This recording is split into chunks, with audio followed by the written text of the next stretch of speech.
भ्रष्टाचार के आरोप में जो है उनको हटाया। तो उस किताब के बारे में, उन किताबों के बारे में बताना चाहता हूं जो नेहरू परिवार, कांग्रेस परिवार के भ्रष्टाचार से भरा पड़ा है। किताब है ये सर, किस तरह से उन्होंने भ्रष्टाचार के आधार पर, जिसमें कि एंडरसन को बाहर भेज दिया राजीव गांधी ने। ये पॉलीनरी मिल की कहानी है कि किस तरह जुडिशियरी को इन्होंने बर्बाद किया। ये बोफोर्स की कहानी है कि कॉकरोची से कांग्रेस परिवार के क्या संबंध है। ये मित्रों खेल लाइब्रेरी है। बुधवार को संसद के अंदर जो बहस हुई उसका शोर अब सोशल मीडिया पर सुनाई दे रहा है और इस बार मुद्दा है किताबें। कौन सी किताब, किसने लिखी और सदन में किसका हवाला देना सही है। चलिए पूरे मामले को बिल्कुल आसान भाषा में समझते हैं। नमस्कार, मेरा नाम है अरुणेंद्र और आप देख रहे हैं द लोकसभा की खास पेशकश संसद और संवाद। लोकसभा में राष्ट्रपति के अभिभाषण पर चर्चा चल रही थी और कई बार ऐसा होता है कि सदन की बातें बाहर आकर सोशल मीडिया की बड़ी बहस बन जाती है। बुधवार को भी ऐसा ही हुआ। बहस तेज हुई, टकराव बढ़ा और हालात ऐसे बने कि कार्रवाई स्थगित करनी पड़ी। इसी दौरान बीजेपी सांसद निशिकांत दुबे की टिप्पणियां चर्चा का केंद्र बन गईं।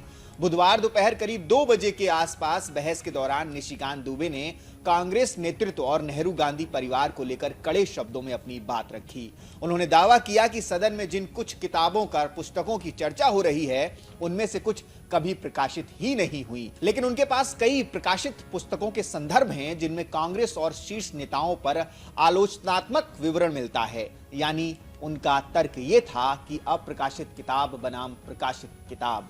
यहीं से विवाद और भड़क गया।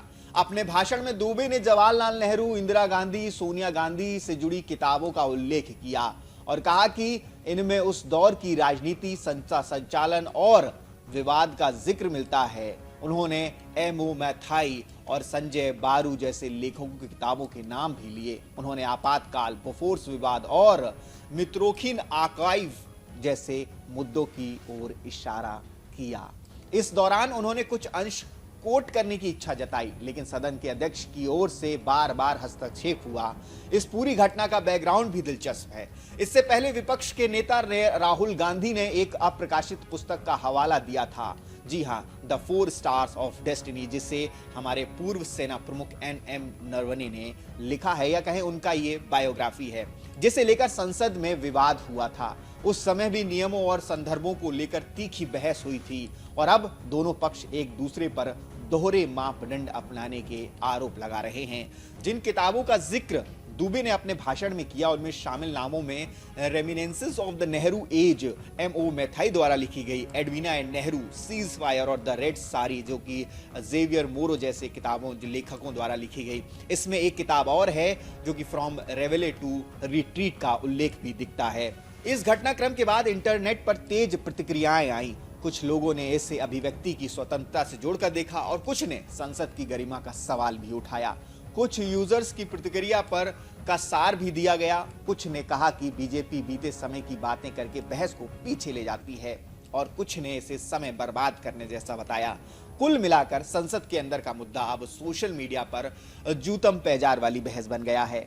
ये मामला सिर्फ एक नेता के भाषण का नहीं है, ये संसद में स्रोत यानी कि सोर्स और हवाले यानी कि रेफरेंस के इस्तेमाल पर भी सवाल उठाता है। एक तरफ आरोप है कि अप्रकाशित किताब का हवाला क्यों दिया गया, दूसरी तरफ जवाब है कि प्रकाशित किताबों के हवाले रोकने टोकने का आधार क्या है। और जैसे जैसे मुद्दा राजनीतिक बनता है वैसे वैसे फोकस किताबों के कंटेंट से हटकर कौन सही कौन गलत की ओर लड़ाई पर ले जाता है। आपकी राय क्या है? संसद में किताबों, रिपोर्ट्स का हवाला देना चाहिए तो किस नियम और किस सीमा के साथ? और क्या ऐसे मुद्दों पर बहस तथ्यों पर होनी चाहिए या राजनीतिक आरोप प्रत्यारोपों पर? कमेंट में लिखिए और वीडियो शेयर कीजिए ताकि ज्यादा से ज्यादा लोगों तक इस विवाद को आसान भाषा में पहुंचाया जा सके।